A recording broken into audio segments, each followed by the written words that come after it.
on, let's look at the past and live the present with a sip of wine here on Rewind. And as you can see, eto na, di ba?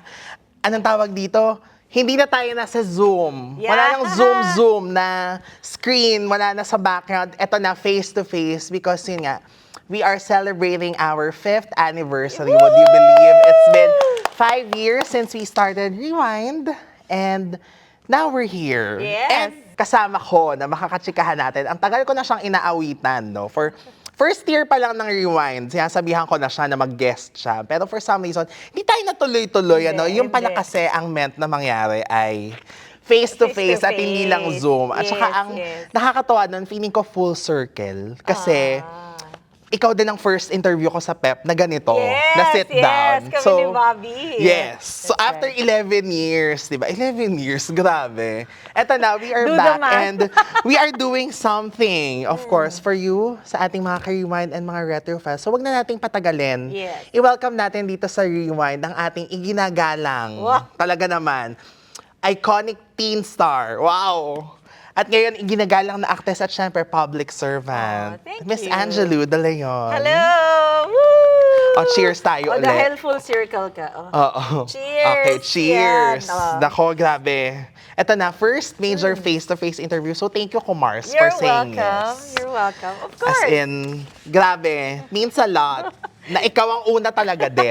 Kahit ikaw na only, okay lang din naman. Oh, No? At hindi. least nangyari Marami pa na to. yan. Ano yan? Diba? Imagine, more than 10 years ago since we first met and naging mag-Kumars. Alam niyo ang kwento ng Kumars? Makikita niyo dito sa buong correct. Rewind. Ang ating doon talaga nagsimula. Bakit? Seryoso yun. Oo, Kasi- dun sa interview sa natin. interview natin, ilang beses tayo na-caption na magka-appear. Parang every time na meron tayong mapapan na magkakasundo, bigla tayong may mag-a-appear. mag-a-appear, totoo. Kahit first time natin nag-meet noon, di ba? Kaya naging Kumars. Kaya mag-Kumars tayo. Yeah. Lahat sila sinabi, oh, paano kayo mag-Kumars, ganyan? At pinanindigan natin ng pagiging Tama. Kumars, di ba? Oo. So ngayon, for this episode, we are making it a little different lang. Kasi usually, mahahaba yung mga nagaganap. Although, kaya naming maghabaan na kasi kaya naming magpasara ng mall. Oo. Kami nagsasara ng Proven na yun. estansya.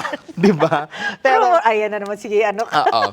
Si Pero Appear, ito ngayon, syempre pag-uusapan natin ang mga pinagdaanan mo, ang mga era or mga rewind moments in your Halata career. talaga yung edad ko. Oh my God. Hindi naman masyado. Pero we're calling Basta walang it, pagkita ng taon. Oo, Joke, walang joke, pagkita joke ng lang. taon. Pwede naman, inumit ko siya. Kayo na bahalang mag-compute. Oo, i-google nyo na lang. But this is Rewind 5 moments Yes. because of course we're celebrating our 5th anniversary. Yan. So, meron akong mga inihandang mga era or moments in your career that we are going to talk about. At simulan na I natin, hope huwag I na natin remember patagalin. them. di ba? Okay. Etong first kasi, bago pa man mauso talaga yung twin na word, ikaw na yan eh. Di ba? Kasi yun ang tawag ngayon, yung parang papunta ka sa teenage na transition.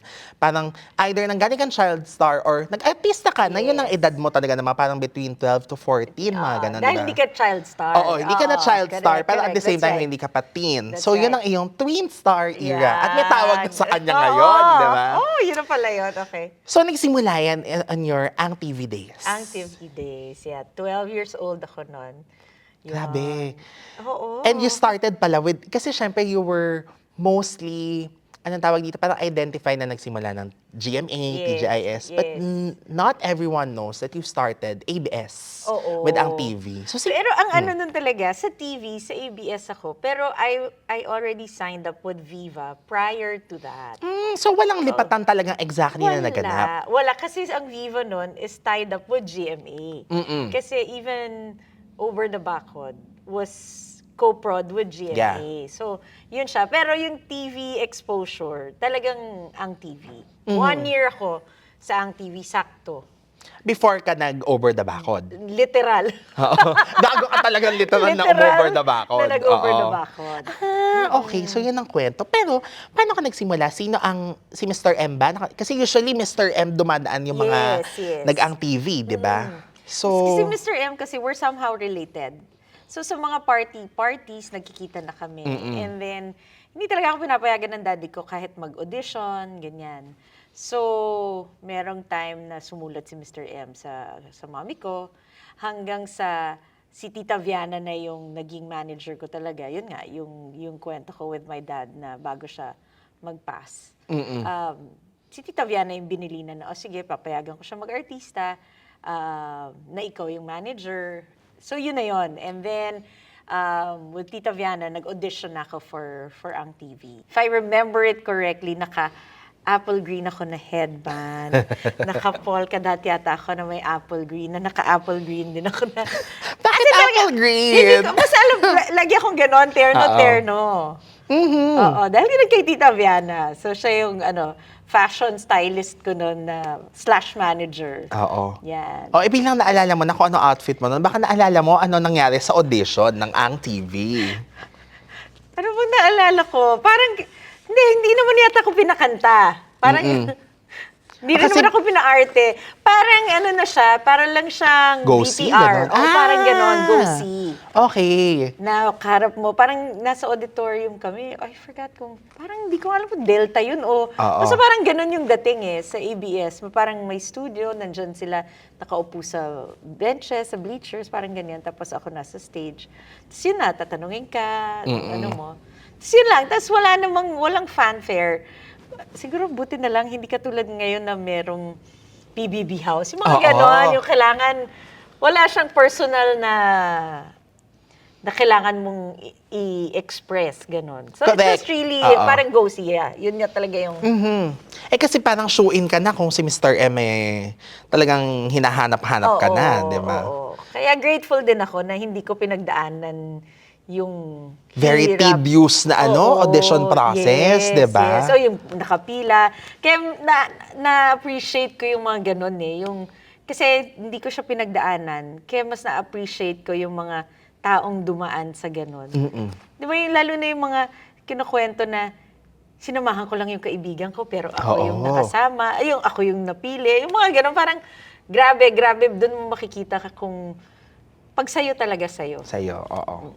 And parang ganun din naman ang kwento sa'yo kasi nga until now, di ba, na nagsimula ka sa ganun. Pero ang dami rin namang hirap na nangyari na pag-uusapan natin in the next parts. Di ba? Pero before that, syempre sa Ang TV, kamusta yung experience kasi you were with most of you doon talaga lahat, nagsisimula pa lang, di ba? Yes. Parang ilan-ilan lang yung Ang batch ko nun, si Claudine, si Gila, Alvarez, si John Marini, si Gio, si Victor Neri. Grabe. Yung mga, talagang Si The Joliens, hindi pa. Si Jolina, oo. Tsaka si Rika. Si Rika yata parang second. Parang gano'n. Sila yung second batch. Pero yung mga nakasama namin yun, yung Alvarez siblings. Ayun. Tapos sino pa ba? Sabi nila kasama si Jay Manalo, pero hindi ko maalala. Jay Manalo? Nag-Ang TV? Oo. Okay. O, di ba? Di ba? Pati ako nagulat. Yes. Actually, nalaman ko rin lang yan ng mga interviews niya. So, hindi ko maalala kung ka-same batch kami. Si Rosel Nava. Naalala ko siya kasi lagi kami napapagkamalan. Nasabi ko, I wish, na ganun din kaganda yung boses ko. Si Mike. Kasi di ba yan yung na-reveal sa Bawal Judgmental Hindi, si Mike kasi was part of Maneuvers. Na lagi naming nakakasayaw. Sa Ang TV at saka sa Sanglinggo na po sila. Kasi yun yung tie-up. Yes. Yun yung tie-up namin na parang after a few months of being in Ang TV, sumabak na kami sa mga hosting ng Sanglinggo na po sila. So you were there 1 year, but how was the training? Kasi, yun nga, hindi lang pala Ang TV, like you were being trained also to guest in other shows. Oo, at saka na yun, para siyang workshop. More than anything, I think Ang TV was that perfect platform na nagwo-workshop kami. Kasi doon malalaman, may category yan. Kung singer ka, kung dancer ka. Pero lahat kayo, actors. Kasi lahat kayo part ng skits. Yan. Mga may gag.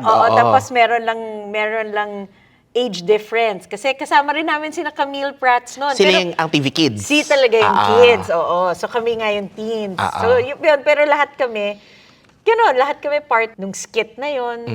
Tapos yung nagpapatawa. Tapos yun, yung pag may time na para siyang variety show na it's either kami yung sasayaw, tapos manonood yung mga singers, or kami naman yung nanonood sa mga singers. So ano siya, talagang workshop siya for me. So yun yung difference na I think nung noon sa ngayon. Yeah. Alam mo, sayang nga, no? Sana may mga ganyang shows ulit na kasi ang dami naman ng mga younger talents ngayon na pwede mong pag-ipon-ipunin sa isang ganyan. Kaya well, the landscape is changing. I know. Ngayon medyo kailangan halukay personal na ng di ba? ng Tas buhay. SOCMED. Oo, tas SOCMED. Diba? Which I guess, it has its, pros and cons. Diba? Pero ako, grateful ako doon na yun yung stinartan ko. Kasi nga, raw siya eh. Yeah. And then, pag natututo ka talaga by experience. Ay, ito, hindi ko nasali sa list of questions ko, but I realized during your Ang TV time, ewan ko kung nakita mo na to ha, in-upload sa Jeepney TV, an MMK episode with Chris Aquino. Would you remember doing that? The title is Paro-Paro. Tapos parang ang character doon ni Chris was, medyo may siya, mentally challenged. Parang gano'n. Tapos nag-iipon siya ng mga dead butterflies. Kaya yun ang title. Pero apparently, medyo sinister yung character niya. Tapos ikaw yung pinsan na nagbakasyon, na naka-witness ng mga gano'n. Kasi parang ang climax yata was, pinatay niya yung boyfriend mo dun sa bahay. Something like that. Oo. Ito ba yung kasama niya si Ipe? Hindi. Hindi. This is different. Iba pa. Bata pa kayo nito. Oh my Younger gosh. pa. So i-flash na lang natin dyan. Baka maalala mo. Uy, oo, pwede.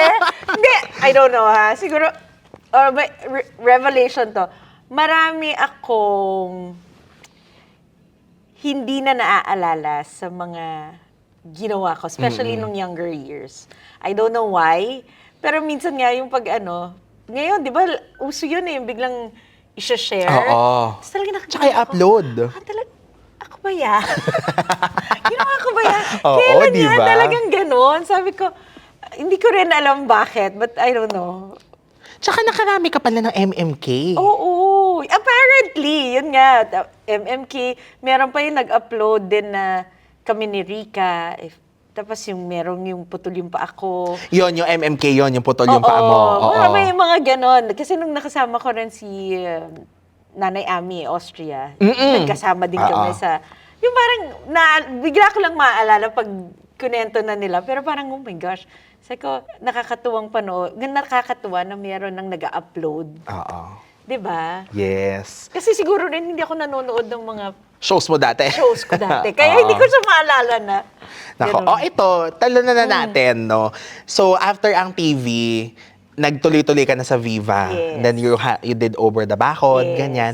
Pero ang pinaka-iconic na nagawa mo sa Viva before TGIS, eto na, ang favorite movie. Alam mo ito, paulit-ulit namin itong pinanonood ng ate ko. Sa kanya ko ito natutunan kasi hindi pa ako buhay nung pinalabas yung movie na to.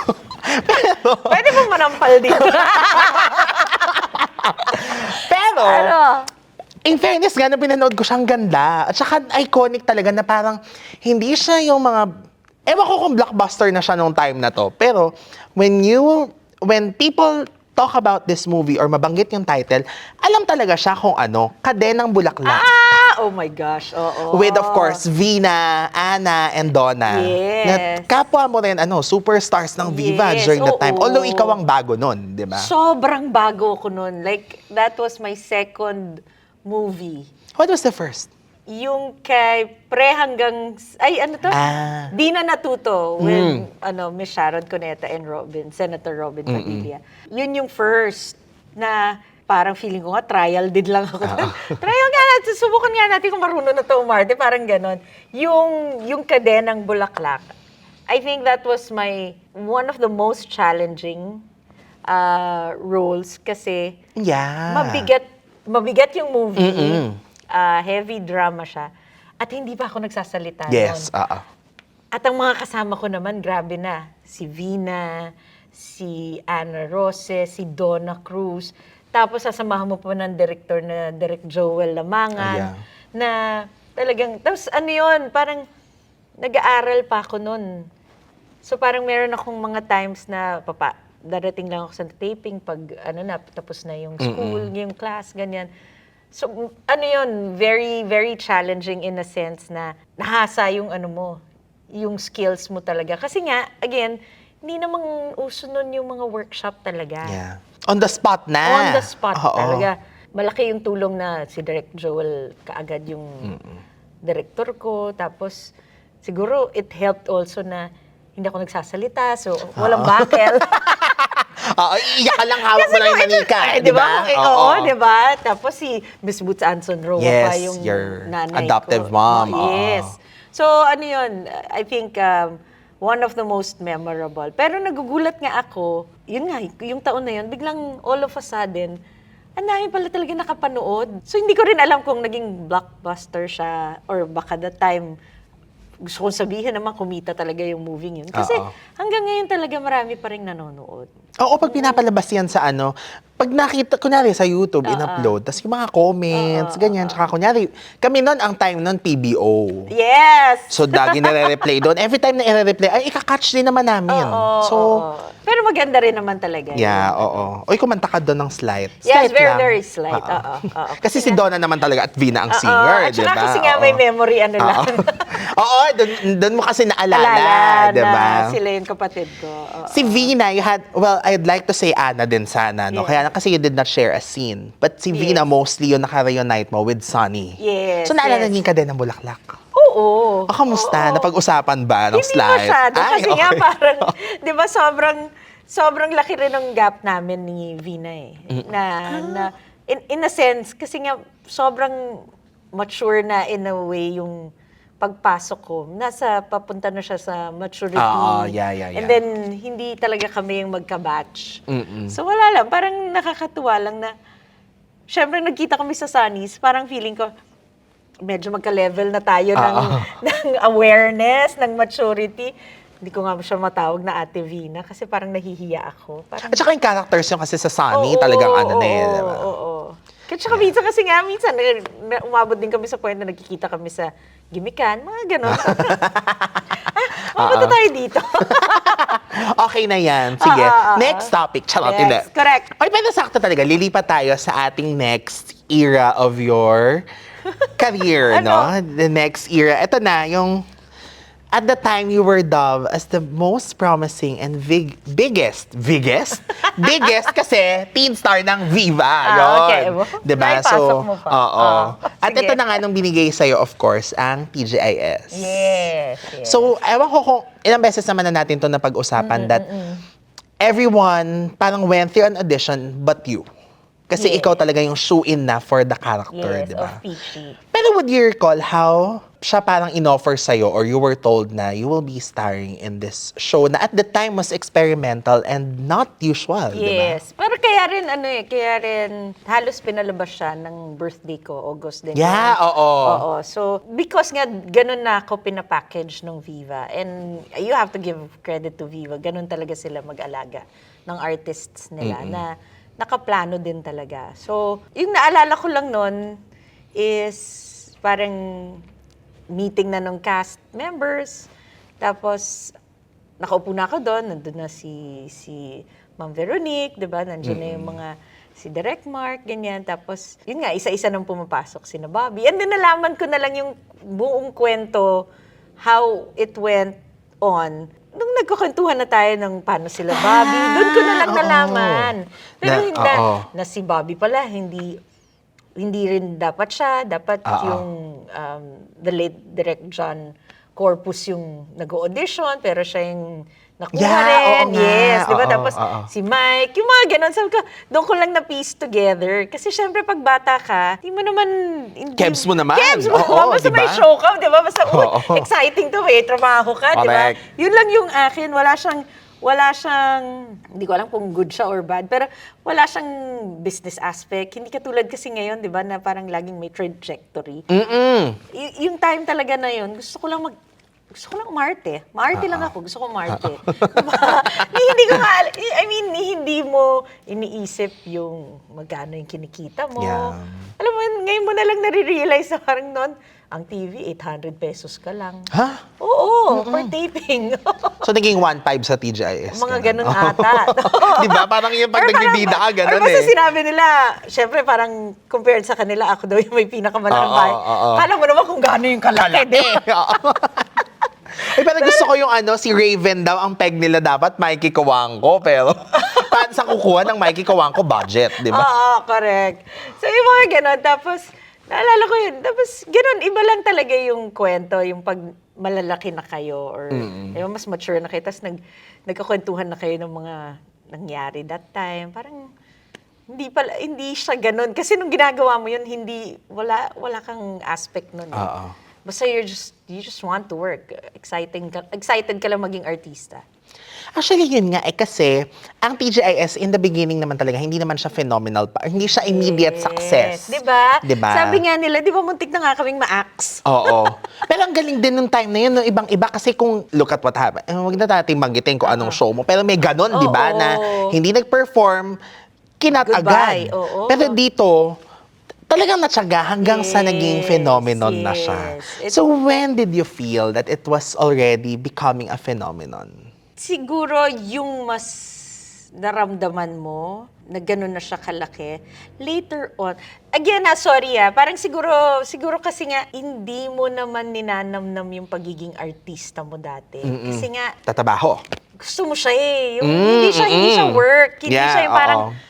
gusto kong sumikat. Yung, hindi yun Yeah. yung goal ko Pero nararamdaman mo lang na ganun siya kalaki. Or siguro pag sinabi nga yung pagtapos na yung lahat, di ba? Pag tinitingnan mo na lang siya, doon mo talaga marirealize na, oh, it's that big. Ganun pala siya kalaki. Pero nung sinasabi mong, uy, medyo sikat ka na, yung talagang, makikita mo maraming tao, na-excite ka maraming tao, pero hindi siya nagsisink in sa'yo. Alam mo, nag-sink in lang siya sa akin na ganun siya kalaki. Nung mga may kwento na, uy, alam mo bang nakasira kayo ng barricade nun sa Shangri-La? Yung, alam mo yung mga ganung kwento na nung medyo matanda ka na parang, ganun yung effect. Kasi hindi mo naman yung nakikita pag bata ka, Correct. tapos gagawin mo lang yung magmo-mall show. Naalala ko lang, meron kaming, I forgot kung TGIS na movie ba yun or isang movie namin na we were all together, Takot Ka Ba sa Dilim na. Papunta kami sa first screening nun sa Green Hills Theater Mall. Tapos may humilas ng buhok ko. Ay! Oh! Tapos paghila ng buhok Oh ko, my God. parang nawalan ako ng basta next thing I know, nakatayo na ako dun sa Stage? oo. Parang hindi ko alam God. mag-work ba na, kasi lagi nga ako naka-pigtail, di ba? Alam mo, pigtail. Ay, ponytail lang, ponytail. Pag gano'n ko, parang, maganda na ako, gabi po. Ganon yung dating. Napaka-bizarre ng mga pangyayari. Yung mga Diyos ko. ganon. So, yun lang. Pero yung mararamdaman mo kung gaano siya kalaki, it was after all the, Yeah. kasi doon mo makikita na, grabe, may mga fans na alam mo, nanonood ako sa inyo, nakipagsiksikan ako sa ganito, parang, and then yun nga, nung pag tinatawag ka ng, yung icon, di ba?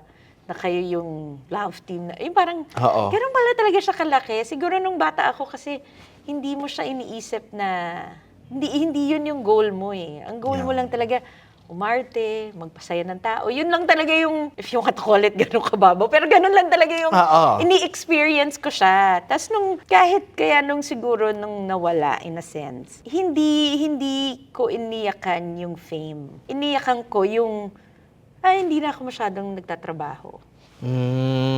Yung ganun yung mas hindi ka na nag-work Kaya yun yung feeling ko. Kaya siguro yung laki niya, malalaman mo lang after the lights have dimmed. Yan. Correct na. Ngayon, fast forward, di ba kayo pa rin yung laging inaabangan na, kailan magsasama-sama, ganyan. Tapos every time na kayo ay magre-reunion, ang daming na-excite. Yes. Di ba? So may imagine mo na, ganun halos ka-batch, yung batch namin talaga yung fortunate enough na bago mag-transition sa social media. Hindi, kasi out of all the Barkada shows, parang kayo talaga yung solid na solid. Kasi yun nga, in other teen shows naman, syempre may mga chunks yan, di ba? Yes, Pero not necessarily lahat talagang as in magkakaibigan, ganyan. Pero kayo kasi yung until now, bonded talaga yung isa lang yung tapos the distance pa sa inyo is literal na distance kasi nasa ibang bansa, ganyan. Pero lahat kayo, kaya nga, ang posible, gumawa kayo ng pelikula, di ba? So, pero nung bata ba kayo, ganyan na ba talaga ka-solid? Kasi syempre, iba-iba ang personality noon. May roller coaster. May mga, nalaman din lang namin ito nung, itong ginawa namin yung The Last New Year's in Boracay. Marami pang nalaman, ha? Oo. Kasi parang biglang, we don't know what happened na pwede yung wala kami sa buhay ng isa't isa, pero pag nagkikita kami, parang kahapon lang kami magkasama. Yun yung, I think, difference namin. Parang, it's a sad reality na, minsan, syempre, gusto mo sabihin, parang wala sa TGIS ang naging ninong at ninang ng anak ko. It doesn't bother us, in a sense. Kasi parang lalo na nung nag-shoot din kami, parang bumalik lang kami sa pagkabata. Yung, oh my gosh, ganito tayo dati. Yung walang nagbago. 'Di ba? Parang yun yung difference. Kaya siguro pag nakikita nyo kami, it's the same kulit. Paano nangyayari? Iba lang siguro yung the ties that bind us. Pero syempre, nung araw, maraming crazy moments. Marami. Ang favorite ko yung nag-away kayo ni Red. Bless his soul. Yung di ba, dun lang na-reveal sa yung sa pep live natin. Yung sinabihan kanya yung sinabihan mo siya, star ka ba? So, naalala mo ngayon kung ano nangyari? Hindi. Hindi pa rin? Hindi. Kahit yung kay Direk Dong. Ano yung kay Direk Dong? Nasabi ko, hindi ka gwapo pero may appeal ka. Oh my God! Sinabi ko daw yun. Sabi ko talaga, talaga, okay. Pero aminado ako nun, taklesa talaga ako dati. Sobra. As in, oh my gosh, kadiri. Hindi, kasi may nag-post ng isang interview ko with, I guess it was Tito Boy, and then basta yung issue about Bobby. Tapos, Bobby and Bien at that time. Ay, oo! Napanood ko ya. Oo. I would like to apologize. Kasi, sorry. Kasi nung napanood ko siya, talaga ako, gusto kong kainin ng lipa. As in talagang, sino ka? Girl! Ang kapal ng festival mo. Maldita. So sabi ko, meron talaga akong ganun dati. Oh my gosh, thank you Lord, binago mo. Thank you Lord. Pero alam mo yung talagang pinagpawisan. Alam mo, nung pinanood ko, ang dami nag-share. Talagang, nagbago na ho ako. Gusto kong sabihin. So yun yung may mga ganun talagang bagay na. Kaya siguro sabi ko, trauma rin hindi pa ako nagpapa-psychologist. Pero hindi ko alam kung part din siya ng trauma na yun yung blinak ko sa sarili ko. That certain parts of me na, I don't know, siguro ayokong balikan or ano. Pero nangyari talaga. Apparently magkaka-digital footprint dahil inilabas. My gosh. So yun yung mga yun talaga. Talaga kadiri talaga. Sabi pa nga nila, hindi, gawa ka ng gawin ko daw bang content. Ano sabihin ko, so hindi, panoorin mo, tapos i-capture mo. Naku, Diyos ko, dahil. Sabi ko. Ito na po ang Ito na yun. Ito na yung reaction. Para kay Jimpy na yung aking Diyos ko. Nakakatawa, oo nga. Napanood ko din yun na medyo, in fairness kay Kumar, ang matapang.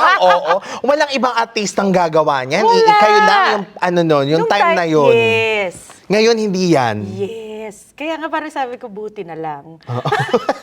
Buti na lang. Pero marami akong pinagpapasalamat din na nung mga panahon namin, walang videos, walang camera ang mga cellphone.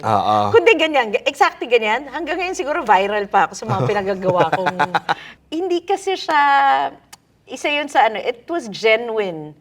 Kaya yung bond namin, it was really like that. Oo, merong mga nag-aaway. Oo, merong mga at that time, syempre, hindi mo gusto si ganito. Oo, merong mga nagkakainggitan dahil, marami ring factors. Una, bata ka. Second, yung mga tao paligid nyo na kahit pati sa damit, uy, naganto si ganyan, palit ka kasi dapat, mga ganon. So, kaya parang nung nagkita-kita kami, it's still all the same. Minus na lang yung mga immaturities namin, yun. Correct. At makikita natin yan, aabangan natin because you're going to have a movie. Yeah. But we won't talk about it yet because No. we are going to do another one. Something different, di ba? Yes, But we yes. won't spoil yet, but we are now claiming. Yeah. That's why I'm saying it on record. Yan. Because we are going to do it. Correct. So, see you, see you TGIS then. Barkada. Again.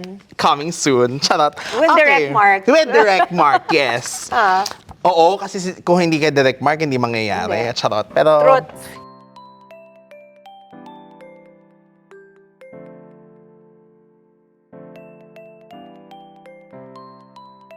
actually kadugtong ito or kadikit ng TGIS or Teen Star era, which is of course, lahat naman halos talaga ng sumisikat ay dumadaan dito. Ang Love Team era, of course. And that's your Yes. Love Team with Bobby Andrews. Oo, siguro. Iba yung, matatawag mo kami ni Bobby, accidental love team. Hindi naman kami talaga yung mag-love team sa TGIS eh. Kasi ang role talaga ni Peachy at ni Joaquin ay friends. Wala na bang pag-ibig? Yun, I guess, yung one of the memorables. Kasi it was so light. Tapos yun din yung, if I'm not mistaken, yun ba yung unang kiss namin ni Bobby? Oo. On screen. On screen. Yan. Na parang lahat pa sila nagulat, may laway. Memorable in so many ways. Ang lahat ng ito ay para sa'yo. Siyempre, yun yung pinaka-mature naming role together. Nakakilig pa rin, pero yung syempre yung highlight nun kasi yun yung time na bago siya ipalabas, I got pregnant na. So, nauna talagang, you got pregnant first before siya na ipalabas. parang ganun. Oo, okay. Oo. And then, dahil matigas ang ulo ko nun, inamin ko kagad. Andun yung andun syempre yung guilt, yung hurt. May ganun pa din. Oo, na parang, syempre in some ways, merong, because of what has been said, papasok, and I have to be honest, papasok yung, what if, di ba? Natapos, Ayoko naman maging plastic na wala talaga siyang effect, di ba? Pero nung naging magka-love team kami, we were doing it, bonus na lang yung mga kinikita, bonus na lang, but it was the love of the craft. It was the love for each other. Kaya siguro, totoo, na hindi kailangan gumawa ng ingay para lang mahalin ng tao.